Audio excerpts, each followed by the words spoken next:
अस्सलामुअलैकुम वरहमतुल्लाहि वबरकातुह। तो आज हम ये टेक्निकल टॉक सीरीज का तीसरा एपिसोड है और आज हम जो बात करेंगे वो बात करेंगे कि शैडो जो होती है और जो बॉडी होती है कैंडलस्टिक की वो आपको असल में क्या बताती है। तो ज्यादातर लोग जो हैं वो कैंडल क्या है, कैंडल का नाम क्या है, कैंडल का नाम का पैटर्न का नाम क्या है, इस सब के पीछे बहुत फोकस करते हैं। वो असल में कैंडल की साइकोलॉजी को समझने की कोशिश नहीं करते। वो ये कोशिश नहीं करते कि कैंडल आपको क्या बता रही है। ठीक है, मतलब वो समझ लो जो चीजें बेसिक नहीं है उसके ऊपर ध्यान ज्यादा देते हैं और जो बेसिक है उस पर ध्यान कम देते हैं। तो शुरुआत करते हैं बिस्मिल्लाहिर्रहमानिर्रहीम अपने डिस्क्लेमर के साथ।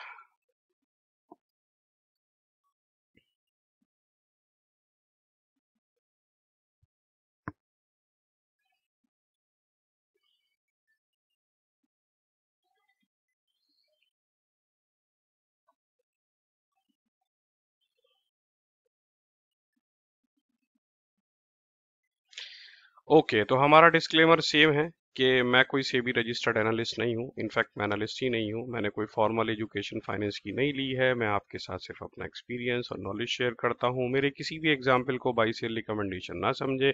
आप नॉलेज लें, फाइनेंशियल एडवाइजर से सलाह लें। और आप एक बहुत इंपॉर्टेंट ये है कि हम जो स्टॉक डिस्कस करते हैं वो सिर्फ और सिर्फ स्टडी पर्पस के लिए करते हैं। आप उनको बिल्कुल भी ना खरीदें। शेयर मार्केट में अगर आप बिना सोचे समझे और बिना इन्वेस्टमेंट फाइनेंशियल इन्वेस्टमेंट एडवाइजर की सलाह के इन्वेस्ट करेंगे तो आप सारा पैसा गवा सकते हैं। तो ये हमारा बेसिकली डिस्क्लेमर है। ये हमने कैंडल की बात करी थी, तो क्विकली मैं जो है आपको बताऊं, हमने पिछले सेशन में बात करी थी कि बियर कैंडल क्या होती हैं और सॉरी बुल कैंडल क्या होती है। आज हम बात करेंगे कि बियर कैंडल क्या होती है। तो अब जैसे बियर कैंडल में क्या होता है ये आपको पता है। पिछली बार हमने ये बात करी थी, ये दो कैंडल की बात करी थी। मैंने कहा था ये बियर होती है, ये बुल होती है। ये आपको याद होगा। अब हम इसमें देखते हैं कि ये वाला चार्ट अगर आपको याद हो हमने शेयर किया था कि कैसे जो है बुल जो है वो अपना कंट्रोल धीरे धीरे खत्म करते हैं। आज हम देखेंगे कि बियर जो है वो अपना कंट्रोल कैसे धीरे धीरे खत्म करते हैं। तो जैसे ये कैंडल यहाँ पर शुरू हुई यानी कि ये 210 पे फॉर एग्जांपल शुरू हुई और 200 पे बंद हुई। ये 210 जो था ये इसका हाई था, मतलब उस दिन का ये हाई था, वो ओपनिंग प्राइस था। उसके बाद से वो ऊपर गई ही नहीं। यानी कि खुलने के बाद बायर जो थे वो सेल करने में ही इंटरेस्टेड थे। वो बायर तो थे ही नहीं, वहां पे बहुत कम बायर थे जो कम प्राइस पे आ रहे थे, ऊपर के प्राइस पे नहीं आ रहे थे। इसीलिए यहाँ पर आपको इसके ऊपर वाले पोर्शन में कोई विक जो है या शेडो जो है वो नहीं दिखाई दे रहा। ठीक है, और ये जो लोएस्ट प्राइस था यानी कि सबसे कम प्राइस जो था वहां पर जाकर ये बंद हुई उस दिन का। यानी कि नीचे जब गिर गई तो उसके ऊपर उठने की भी इसने कोशिश नहीं करी। ऐसा भी नहीं हुआ कि भाई चलो 220 नीचे आ गया है तो कुछ बायर आ जाते और वहां से इसको ऊपर लेके जाते। तो यहाँ पर फुल जो है वो सेलर कंट्रोल में थे। ठीक है, जैसे हमने उस दिन बात करी थी फुल बायर कंट्रोल में थे, यहाँ पर फुल सेलर कंट्रोल में थे। अब यहाँ पर आप देखिए ये वाली कैंडल जो है यहाँ पर ये खुली। ठीक है, फॉर एग्जांपल तो 200 पे खुली और 200 पे खुलने के बाद इसमें कुछ बाइंग इंटरेस्ट के दिन में किसी टाइम आया जो इसने हाई बनाया फॉर एग्जांपल 210 का। लेकिन उसके बाद फिर जो थे इसके ऊपर सेलर हावी हो गए और ये अल्टीमेटली अपने उस दिन के लो पर बंद हुई। सबसे कम जो इसका प्राइस उस दिन का जो था उस दिन ये बंद हुई। ठीक है, तो बायर ने थोड़ी कोशिश करी लेकिन सेलर ने अपना कंट्रोल जो है वो नहीं छेड़ा, उन्होंने अपने कंट्रोल को कायम रखा। ठीक है, अब नेक्स्ट हम बात करते हैं यहाँ पर। ये एक कैंडल है, ये एक कैंडल यहाँ पर खुली और ये यहाँ पर बंद हुई, लेकिन बीच में बायर ने कंट्रोल लेने की कोशिश करी। ये प्राइस ऊपर गया, बायर बढ़ गए, सेलर कम हो गए, प्राइस बढ़ता गया। अल्टीमेटली ये जो है मान लो 210 पे चला गया। ये 200, ये 220, ये 200, ये आपका क्या कहना चाहिए, समझिए 200 पे खुला और आपका क्लोज जो हुआ से 180 पे क्लोज हुआ ये, और इसने 170 का ये लो बनाया और इसने से फॉर एग्जांपल ये 210 का हाई बनाया, ये 215 का हाई बनाया।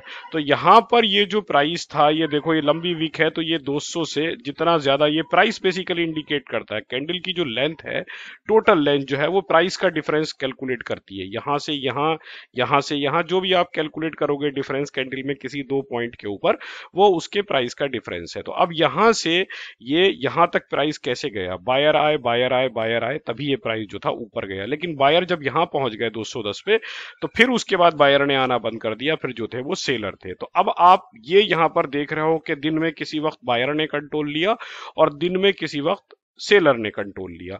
अल्टीमेटली एक इनडिसीजन की कहना चाहिए सिचुएशन बन गई, और ये दोनों में हो सकता है, ग्रीन कैंडल में भी हो सकता है और ये रेड कैंडल में, यानी कि बुल एंड बियर दोनों कैंडल में ऐसा जो है वो हो सकता है। ठीक है, ये एक इनडिसीजन की सिचुएशन है जहां पर बुल और बायर दोनों कंट्रोल लेने की कोशिश कर रहे हैं। ठीक है, आगे बढ़ते हैं। अब ये देखिए आप, तो ये जो कैंडल थी यहां पर खुली सुबह में, उसके बाद ये यहां पर बंद हुई। से फॉर एग्जांपल ये 200 पे खुली और 180 पे बंद हुई, और सबसे नीचे जो इसका प्राइस गया से फॉर एग्जांपल 40 160 के ऊपर जो है वो ये जो था सबसे लो था। लेकिन जैसे ही 160 गई, 160 से वापस बायर शुरू हुए और इन्होंने इसको कहां पे बंद किया, 180 पे या 200 पे, जो भी मान लो आपने, इन्होंने इसको लंबे नीचे के प्राइस से काफी ऊपर ले जाके इन्होंने बंद किया। यानी कि ये जो कैंडल की नीचे की जो शेडो है या विक है, ये बहुत लंबी है। क्या बताती है कि नीचे जब प्राइस डिप हुआ तो बायर जो थे वो आ गए। तो अल्टीमेटली क्या हुआ कि सेलर कंट्रोल में थे, लेकिन जब प्राइस नीचे गया तो बायर ने वहां पर कंट्रोल लेने की कोशिश करी। तो इसको अगर हम समराइज करें तो ये ऐसा है, ये वाली कैंडल में बिल्कुल भी बियर मतलब रेड कैंडल है, इसमें आप देखेंगे तो सेलर फुल कंट्रोल में है। इसमें बायर ने ट्राई किया, कोशिश करी, लेकिन सेलर ने कंट्रोल ले लिया। ये एक इनडिसीजन की सिचुएशन है, और यहां पर सेलर कंट्रोल में थे लेकिन बायर ने नीचे के प्राइस पर अपनी स्ट्रेंथ दिखाई। ठीक है, अब इसमें आप जो है ये सारी सिचुएशन के बाद दो तीन चीजें जो हैं जो बहुत इंपॉर्टेंट है। वो इंपॉर्टेंट पॉइंट क्या है, वो ये है कि जब भी आप कोई कैंडल देख रहे हैं, आपको सबसे इंपॉर्टेंट है वो देखना है कि कैंडल की बॉडी का साइज और शेडो का साइज क्या है। मतलब क्या हुआ कि कैंडल की बॉडी जो है, अगर वो निचले प्राइस से रिजेक्ट होके ऊपर की तरफ जा रही है, तो इसका मतलब क्या हुआ कि नीचे के प्राइस पर बायर आ रहे हैं, अगर वो रेड कैंडल है। और इसी तरीके से क्या कहना चाहिए, अगर ऊपर की तरफ से रिजेक्ट होके आ रहा है तो मतलब ऊपर की तरफ से सेलर आ रहे हैं। तो बॉडी नाम हो, याद हो आपको ना हो, आपको कैंडल की बॉडी और विक को देख के ये समझना है कि इसके पीछे बायर सेलर की क्या सिचुएशन चल रही है। अब मैं इसको आपको एक एग्जांपल देके समझाने की कोशिश करता हूं। फॉर एग्जांपल यहां पर आप एक सिचुएशन देखिए, यहां पर एक सिचुएशन देखिए, ये वाली सिचुएशन तो है, ये वाली कैंडल आप देखिए, इनडिसीजन की सिचुएशन है। ये एक इनडिसीजन की सिचुएशन है कि ये बायर सेलर जो थे वो कंफ्यूज थे। हमने जैसे बात करी ना, इनडिसीजन की सिचुएशन है, ये बायर सेलर यहां पर कंफ्यूज थे। तो अगले दिन बायर आए, अगले दिन बायर आए, लेकिन फिर सेलर आ गए। ये देखो, ये वाली कैंडल हम देख चुके। फिर उसके बाद थोड़ी सी बायर सेलर में बड़ी लड़ाई हुई, फिर अगले दिन बायर सेलर में लड़ाई हुई। इस दिन बायर सेलर में लड़ाई हुई थोड़ी सी, क्योंकि रेड कैंडल बनी, क्योंकि ये वाला प्राइस जो था वो उससे एक दिन के पहले के प्राइस से कम था, तो इसलिए रेड कैंडल बनी और सेलर जीत गए। अगले दिन बायर जीत गए। ठीक है, लेकिन अगले दिन आप देखो बॉडी कितनी बड़ी है और विक छोटी है। यानी कि क्या हो रहा है कि जब रेड कैंडल बन रही है तो बॉडी बड़ी बन रही है, जब ग्रीन कैंडल बन रही है तो बॉडी छोटी बन रही है, और विक जो है वो लंबे लंबे जा रहे हैं। फॉर एग्जाम्पल, अब इसको हम यहीं से आपको समझाने की पूरी कोशिश करूंगा, तो ये साइकिल में आपको पूरा समझ में आ जाएगा क्या चल रहा है। कई तरीके की कैंडल है। देखो यहां पर इनडिसीजन की सिचुएशन है। ठीक है, यहां पर बायर आए, बायर अच्छी खासी तादाद में आए, कोशिश करी लेने की, लेकिन अगले दिन सेलर आ गए। जहां पे खुला था 191 पे, ये उसके ऊपर गया ही नहीं, यही इसका टॉप था उस दिन का। नीचे गया तो फिर इसके बायर आए 182 पे, और इन्होंने अल्टीमेटली इसको 186 पे बंद किया।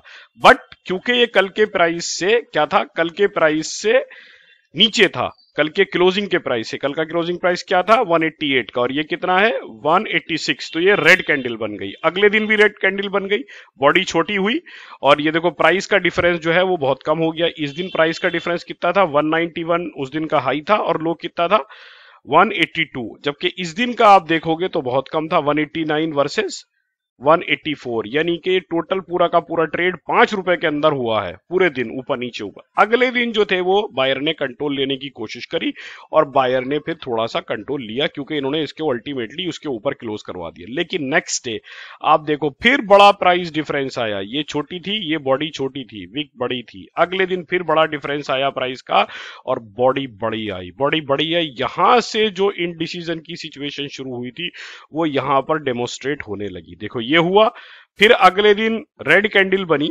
क्योंकि ये प्राइस उस दिन का क्लोजिंग प्राइस जो था उससे पहले था, उससे नीचे था, तो इसलिए दिन रेड कैंडल बनी और ये कैंडल की बॉडी भी जो थी वो देखो कितनी बड़ी बनी। उसके अगले दिन भी रेड कैंडल बनी, वो भी देखो कितनी बड़ी बनी है ना, और फिर प्राइस को नीचे ले। अब ये यहां से यहां तक जो कुछ लोग एंटर हुए थे, ठीक है, इन्होंने देखा कि प्राइस एक ठीक है रीजनेबल रेट तक आया है, हम इसको ले लेते हैं, इन्होंने यहां पर लिया। लेकिन अगले दिन फिर जो ये सिचुएशन यहां से बननी शुरू हुई थी वो यहां पर इविडेंट हुई, सेम सिचुएशन यहां पर रिपीट हुई, यहां पर रिपीट हुई। अब यहां से देखिए आप, अल्टीमेटली ये वाली कैंडल और ये वाली कैंडल, यहां पर इनडिसीजन की सिचुएशन थी, यहां पर इनडिसीजन की सिचुएशन थी, यहां पर बियर ने फुल फ्लेज कंट्रोल ले लिया।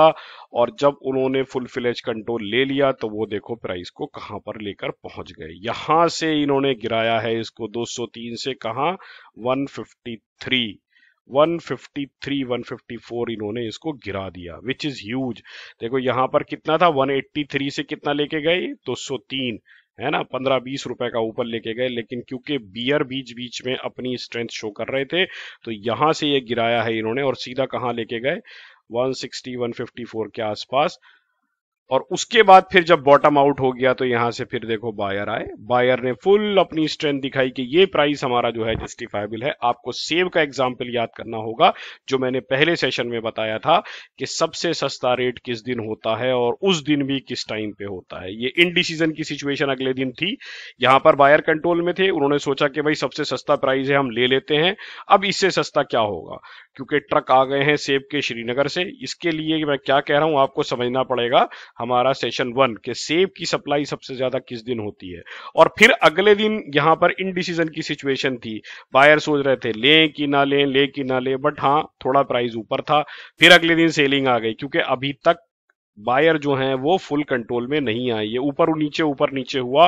और यहां पर जब ये कैंडल बनी है तो बायर ने ये देखा कि ये वाली कैंडल वर्सेस ये वाली कैंडल, इन दो कैंडल को देख के बायर ने डिसीजन लिया। और फिर यहां से देखो कितनी खूबसूरत कैंडल बननी शुरू हुई है। फिर कहां गई, 248, कहां से गया ये, 162 से, एग्जैक्टली जहां से गिरा था वहां से वापस हुआ। लेकिन आप देखोगे ये उसके भी ऊपर गया, ये देखो ये उसके भी ऊपर गया। अब इसको जब आप देखोगे तो ये वाला प्राइस जो था, यानी कि ये प्राइस जो 229, 230 का जो भी प्राइस था, या ये वाला जो हम प्राइस की बात कर रहे थे 203 का जो प्राइस था, जब इसको रिजेक्शन मिला है, यानी कि बायर ने जब इस प्राइस के ऊपर कंट्रोल लेने की कोशिश करी है और कंट्रोल ले लिया है, तो फिर देखो ये कहां तक लेके गए, 282, ये 203 से 282 लेके गए हैं, ठीक है। और ये चार्ट जहां तक मुझे अंदाजा है डेली का चार्ट है, ठीक है। तो इस तरीके से आप विक को और बॉडी को और उससे पहले कैंडल का क्या बिहेवियर रहा है उसको देखकर आप जो है बहुत कुछ अंदाजा लगा सकते हैं कि सिचुएशन कैसे चल रही है। अब हमने काफी सारी चीजें जो है बेसिक्स की कवर कर ली हैं, एक और दो, एक्चुअल में दो बहुत इंपॉर्टेंट चीजें हैं जो हमारी अभी रह गई हैं, जो इंशाल्लाह हम कवर करेंगे आने वाले 2 हफ्ते में। मैं बहुत स्लो स्लो जाऊंगा, मुझे कोई जल्दी नहीं है, इस सेशन को मैं पूरा करूंगा आराम से। तो पहली चीज जो है वो उसमें वो है lower lows and higher highs, higher lows and higher highs, ठीक है। ये दो चीजें जो है मैं कवर करूंगा अगली वीडियो में इंशाल्लाह। और उसके बाद फिर हम कवर करेंगे, क्या कवर करेंगे कि हमारा रेजिस्टेंस और सपोर्ट कैसे काम करता है। जैसे ये देखो ब्रेक हुआ था तो ऊपर चला गया था और ये ब्रेक हुआ तो नीचे गया, तो इस तरीके से हमारा सपोर्ट और रेजिस्टेंस कैसे काम करता है। जैसे देखो यहां पर ये वाला सपोर्ट बना था तो इसको जब यहां से सपोर्ट लेके ऊपर गया है तो कहां तक गया है। और मैं आपको जो कन्वेंशनल टीचिंग मेथड होता है ना कि ये वाली कैंडल इनगल्फिंग बुलिश कहलाती है, ये क्या कहना चाहिए, स्पिनिंग है, और ये क्या कहना कहना चाहिए आपका बहुत सारे नाम हैं, मुझे खुद भी बहुत सारे याद नहीं रहते, देखो सच्ची बात है। वो सब मैं जो हूँ आप मतलब नहीं शायद मैं बता पाऊंगा डिटेल में, क्योंकि वो मेरा मकसद नहीं है। मेरा मकसद आपको रट्टा मंगवाना नहीं है, मेरा मकसद आपको समझाना है। मेरा मकसद ये है कि जब आपको कैंडल दिखाई दे तो आप समझ जाओ कि इस कैंडल के पीछे क्या चल रहा है। ये कैंडल बनी है तो मुझे समझ जाना चाहिए कि इसका जो विक है बहुत छोटा है, तो यानी कि बायर फुल कंट्रोल में थे। ठीक है, ये कैंडल, मुझे नाम इसका जो चाहे हो, कोई मुझे एग्जाम थोड़ी देना है, पास थोड़ी ही होना है, मुझे तो पैसे बनाने हैं। ठीक है, मुझे तो टेक्निकल को समझना है। तो ये मैं आपको इंशाल्लाह जो है वो धीरे धीरे अपने सिंपल लैंग्वेज में जो आपको पता है और मुझे पता है उसी में मैं कंट्रोल क्या कहना चाहिए समझाने की कोशिश करूंगा। दुआओं की दरख्वास्त है, छोटी वीडियो बनाता हूं ताकि आप लोग देखें, और क्या कहना चाहिए, अगर आपको अच्छा लगा है तो आप अपने दोस्तों को बताएं जो सीखना चाहते हैं, चाहे फंडामेंटल हो चाहे टेक्निकल हो। अल्हम्दुलिल्लाह मैं धीरे धीरे करके सारी चीजें कवर करने की कोशिश कर रहा हूँ। दुआ में याद रखिएगा, सबसे इंपॉर्टेंट ये है कि मुझे आपका फीडबैक चाहिए, आपको समझ में आ रहा है, नहीं है समझ में आ रहा है। अगर आपको समझ में आ रहा है तो कितना समझ में आ रहा है ये आप मुझे कमेंट में जरूर बताइए। और इसी के साथ अल्लाह हाफिज, अस्सलाम वालेकुम रहमतुल्लाहि व बरकातहू।